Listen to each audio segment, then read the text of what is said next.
What if your anxiety is actually unresolved trauma? Have you ever wondered why? You can show up for your friends. You can show up online. Maybe if you're a creator, you could teach like a pro. Maybe you hit every deadline like you're the hardcore achiever, but you feel like your insides are shaking right afterwards. Okay, it's not just burnout, it's not just stress, and it's definitely not a mindset problem. It could be complex PTSD. And most high performers have no idea that it's quietly running their life. Okay. Today, we're unpacking the trauma that hides behind perfectionism, productivity, and the gnawing fear of not being enough, even when you're winning. Before we dive in, though, hi, if you're a high achiever who looks like they've got it all figured out and all together on the outside, right? You're externally successful, but you're internally broken, right? You secretly feel like your nervous system is on fire and you're struggling mentally and emotionally. I am you. And I help people like us heal. My name's Cody. I've spent 22,000 hours studying the mind and the nervous system. I've got a degree in cognitive behavioral neuroscience, and I'm trained in a trauma therapy called internal family systems. And yeah, full-time creator, six-figure creator. I've got nearly 1 million followers, and I am an achiever, an anxious achiever. Okay, if you're here, be sure to hit subscribe so you never miss a video. I promise they'll only help you. Okay, let's dive into today's topic. Why does it feel like your body is on high alert even when nothing bad is happening? Why do you trust people too quickly or not at all and then end up burnt out, anxious, or ashamed? Why is it so hard to regulate your emotions even if you're great at controlling everything else? These aren't character flaws. They're scars of complex PTSD, a condition most people don't even know that they have because our culture has only ever talked about trauma through the lens of PTSD.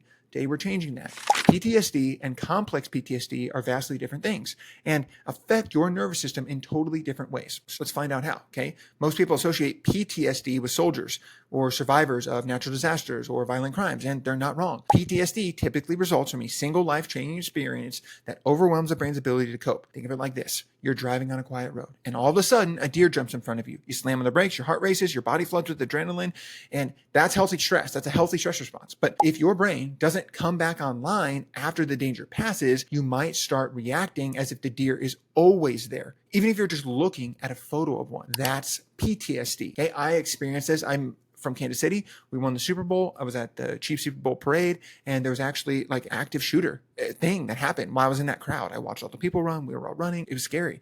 Okay. Lucky for me, 20% of people who experience something like this, like a traumatic event, only 20% of them will develop PTSD. Okay. And for some types of trauma, like sexual violence, the average is closer to 50%. But regardless, just because you experience something traumatic doesn't necessarily mean you will develop PTSD, traditional PTSD. So what's up with complex PTSD then? That's a great question. So imagine this. Instead of one single traumatic event, you grew up in an unpredictable, emotionally neglectful, or under chronic criticism. Or maybe you were in a long-term emotionally abusive relationship. I've been there. In this kind of trauma, there is not just one deer or one event. It's a forest field with invisible threats that never let you feel safe. That's complex PTSD. CPTSD doesn't just hijack your fear response, it rewires your whole nervous system, making it harder for you to feel safe, for you to trust others, and to understand your own emotions. And because it often begins in childhood, you grow around the trauma like a tree around a nail. It becomes embedded in how you see yourself, others, and the world. These are two vastly different things, as you can tell, but they're both affecting the nervous system, and they have some overlap in ways that they show up every day. PTSD and complex PTSD both cause flashback, panic attack, dissociation, memory fragmentation, where you don't store something beginning, middle, end, and hypervigilance, right? They can both come with that. But complex PTSD brings some extra layers: chronic emotional dysregulation, deep shame, and a distorted self-concept. I see this one all the time. It's like one of the biggest signs, I feel like. Struggles in relationships and attachments, low self-esteem and confidence, persistent feelings of emptiness or despair, body-based symptoms like fatigue or headaches or muscle tension. I get mine on my shoulders, okay? It's not just that CPTSD lasts longer, it affects everything, including how you see yourself, your worth, how you love, and how you protect yourself. This wouldn't be Mind Brain Body Lab if we didn't dive a little bit deeper into what's happening in the brain. So let's do that, okay? In both PTSD and complex PTSD, the brain is affected in a similar-ish way, but also different, okay? So let's, amygdala, okay? This is your fear center. It becomes hyperactive in both complex PTSD and CPTSD. This is the frequent false